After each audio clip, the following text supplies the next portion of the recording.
Today I'd like to talk about demographics, which I think faces us all, the potential of our country being changed dramatically. What I would like to speak about again today is demographics, the demographic time bomb that we are facing. Not just the falling birth rate in the West, but the massive increase in births in the third world. After hearing what I have to say, I hope, like myself, you will come to the same conclusion, that the only solution to this problem is to secure our borders, instigate a tough policy of re-migration. This is the only solution, I believe, that can save the British people and also Western civilization. In the last 100 years, the world has witnessed an unprecedented explosion in the population of the planet. The main reason for this is the large rates of births in Africa.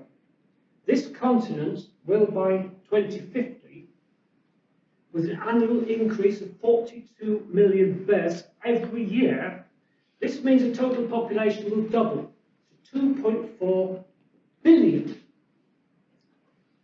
This is according to United Nations figures. So that's 3.5 million births per month, or 80 births every single minute. By 2050, African countries will make up 54% of the world's population on this planet. The fertility rate of an African lady is a staggering 88% higher than that of Western women. 88% higher. I have some figures here, I just dug them out yesterday. This is the percentage of births per country last year.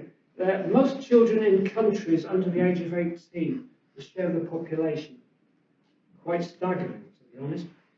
56.2% of the population of Central African Republic are under the age of 18.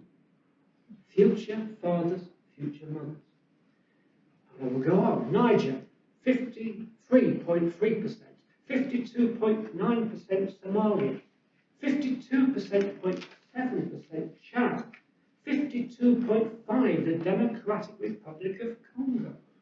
Brunei is the first non-African country at 51.4%, Mozambique at 51%, Angola at 50.8%, and 52% Uganda. So most of that population, over half the population in those countries, are under the age of 18. So these are potential mothers and fathers. Now then, I will go on. There's a list of them. I won't give the entire percentages, but between 49 and 45% of the population in these countries. Afghanistan, Mauritius, again, two non-African countries. And then we've got Tanzania, Burkina Faso, Zimbabwe, Benin, Cameroon, Zimbabwe, Nigeria, Malawi, Yemen, Guinea, Ivory Coast, Sudan, Congo, Gambia, Liberia, South Sudan, Tonga, Madagascar, Ethiopia, Guinea, all have populations between 45% and 49%. So nearly half the population of these countries are children who will, in the next few years, have children, which I think is rather worrying, to say the very least. Here in the West, we have seen a shocking decline in the birth rate. The rate of births, when it comes to Western mothers, we're looking at 1 or 2 children, average, if that, compared to an African woman who will probably have between 5 and 7, maybe 8. African countries already are incapable of dealing with the population, the infrastructure. They're incapable. They simply have no infrastructure to cope with such huge numbers of children. And we know, unfortunately, where these people may be heading, sadly. The West is fast becoming a dumping ground for the excess population of the third world. They cross the Mediterranean in their numbers and then head for soft-touch Britain, crossing the channel with the aid of the RNLI, with Border Force, and of course, we know the charities, the poor poor refugee charity. They'll be there helping them.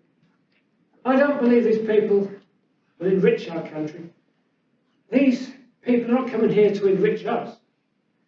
They're not coming here to share the fruits of Western civilization. They're coming here will surely destroy it. You can be sure these people will be welcomed by the usual muddle-minded left wing and the liberals. The liberals such as the Archbishop of Canterbury. Now there we have one. What wonderful people. With her failing Church of England, we know why it's failing. It's like the hair. She should spend more time reading the Bible, perhaps, than peddling the latest progressive woke nonsense. If people like her have no understanding of kinship, no pride in our nation, in protecting our borders, or in safeguarding our children, no thought whatsoever to the hard-won freedoms, our values, which these immigrants have little understanding of whatsoever. These people will surely turn our European homeland into the mirror images of the third world hellholes that they are fleeing from. As an island nation, I would like to put a question to the old gang parties of Westminster. How are you so utterly incapable of securing our borders?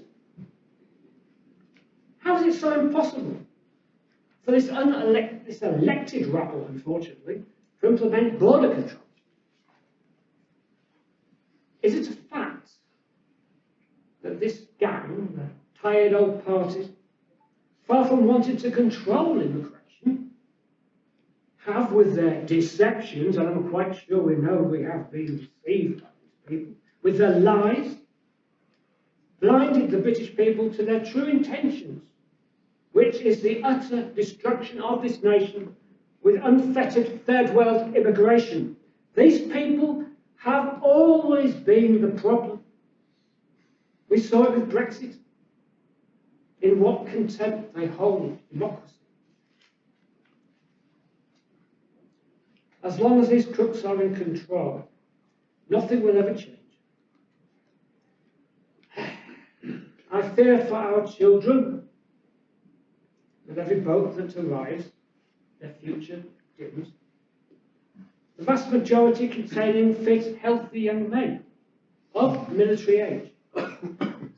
The overwhelming majority are young men. I would say this to our young people, which I don't class myself unfortunately anymore, but particularly our young men.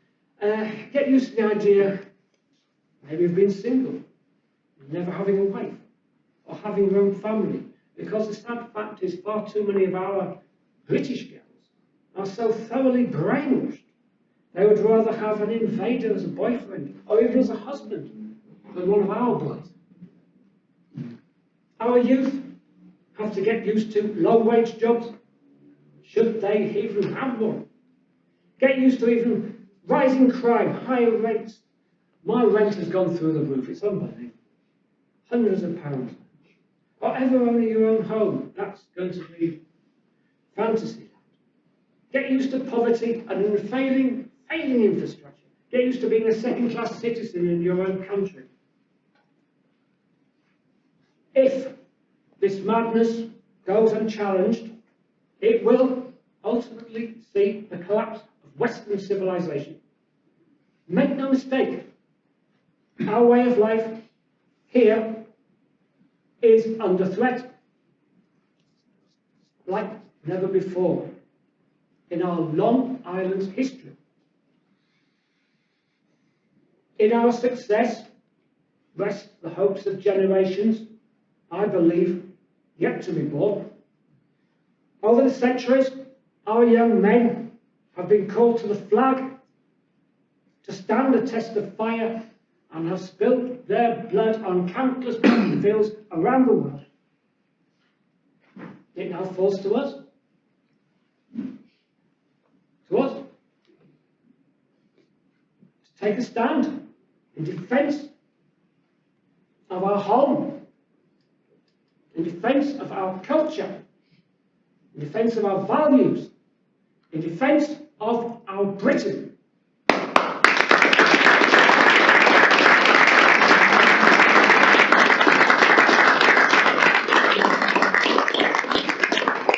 Make no mistake about this. We are engaged in a life and death struggle for our very existence as a people, whether we survive or disappear from the face of the earth. Thank you.